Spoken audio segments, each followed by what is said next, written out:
আমি সৌভাগ্যবান যে আপনাদের এমপি সাহেবের প্রোগ্রাম ছিল, সে আমাকে নিয়ে আসছে এখানে। আপনাদের জনপ্রিয় এমপি হামিদুর রহমান হামিদ এখানে উপস্থিত, মোশাররফ হোসেন খোকন, টিপু সুলতান সহ খোকন, অন্যান্য আরো নেতৃবৃন্দ, সমবেত ভাই ও বোনেরা, আসসালামু আলাইকুম। আসলে বক্তব্য কিছু নাই, পুরানো ঢাকার ঐতিহ্যটাই আলাদা, যে একসাথে সবাই মিলেমিশে থাকা, ইফতার করা, সেহরি করা, যে কোনো অনুষ্ঠানে আয়োজনে, সেটাই ভালো। এবং আমরা চাই যে পুরনো ঢাকার আবার সে ঐতিহ্যটা ফিরে আনতে হবে। পুরনো ঢাকার ঐতিহ্যটা হলো নিজেদের মধ্যে বন্ধু বান্ধব, এবং সবচেয়ে বড় কথা যে পুরনো ঢাকার রাস্তাঘাট সুন্দর করতে হবে, পুরনো ঢাকা পরিচ্ছন্ন হতে হবে, পুরনো ঢাকায় লাইটের ব্যবস্থা একদম পুরো 100% থাকবে, পুরনো ঢাকায় মশা বিরোধ করতে হবে, তাহলে পুরনো ঢাকায় মানুষ দাঁড়ানোর জন্য আসবে। এবং ড্রেনেজ ব্যবস্থা ভালো করতে হবে। এবং এগুলো আপনাদের যাকে আপনারা ভোট দিয়ে নির্বাচিত করেছেন, আলহাজ হামিদুর রহমান হামিদ, সেই ভোটের পর থেকেই কিন্তু কাজ করে যাচ্ছে। তাই বলেছি যে ঢাকা শহরে এরকম যদি প্রত্যেকটা এমপি কাজ করে, তাহলে ঢাকা শহরে কোনো সমস্যা থাকবে না।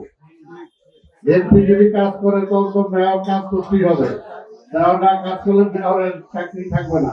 আর আরেকটা আমার ব্যাপার হলো যে আজকে মাননীয় প্রধানমন্ত্রী আমাকে প্রশাসক বানিয়েছেন, এখন আপনাদের কাছে পাঠিয়েছেন। আপনারা যদি ভোটে আমাকে নির্বাচিত করেন তাহলে আমি মেয়র হব, আর তখন আপনাদের খেদমত করার সুযোগ পাবো। তো সেই কারণে আমি আপনাদের সহযোগিতা চাই।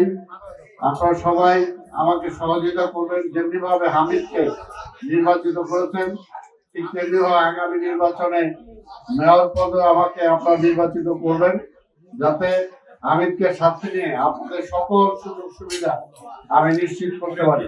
এবং এখন আমি যেটা বলে গেলাম, লাইট 100% থাকতে হবে। কোথাও যদি না থাকে আপনারা জানাবেন বা এমপি সাহেবকে জানাবেন, সেই জায়গায় লাইটের ব্যবস্থা করা হবে। এটা পরিষ্কার পরিচ্ছন্নতা 100% থাকতে হবে। যদি কোথাও পরিচ্ছন্ন না হয়, সেটা আপনারা আপনাদের এমপিকে জানাবেন, সেই ব্যবস্থা আমি সাথে সাথে নেব। আর মশার ব্যাপারটা আপনাদের সবার সহযোগিতা করতে হবে, পরিচ্ছন্নতাটা সবাই সহযোগিতা করতে হবে। একদিক দিয়ে ভোরবেলা সিটি কর্পোরেশন ময়লা নিয়ে গেল, আর একদিক দিয়ে সকালবেলা ভোর হওয়ার পরে ঝাড়ু দিয়ে সব পরিষ্কার করে যদি আপনার রাস্তায় ফেলান, বা দোকানদার ব্যবসায়ী যারা আছে তারা যদি রাস্তায় ফেলেন, তাহলে তো সেটা সম্ভব হবে না। আর ফুটপাথ গুলো যদি আমরা পরিষ্কার করতে না পারি, যার যার দোকানের সামনে যদি আমরা আবার আরেকটা দোকান বসাই দেই, তাহলে তো ট্রাফিকের সমস্যা হবেই। ইতিমধ্যে আপনাদের এমপি হামিদুর রহমান হামিদ সাহেব নিজেই ট্রাফিক ব্যবস্থার জন্য অনেক চেষ্টা করেছেন। ঈদের পরে আমরা আবার নিজেরা বলবো, বসে পুলিশের সাথে সমন্বয় করে ট্রাফিকটা কিভাবে ভালো করা যায় সেটার জন্য আমরা চেষ্টা করবো।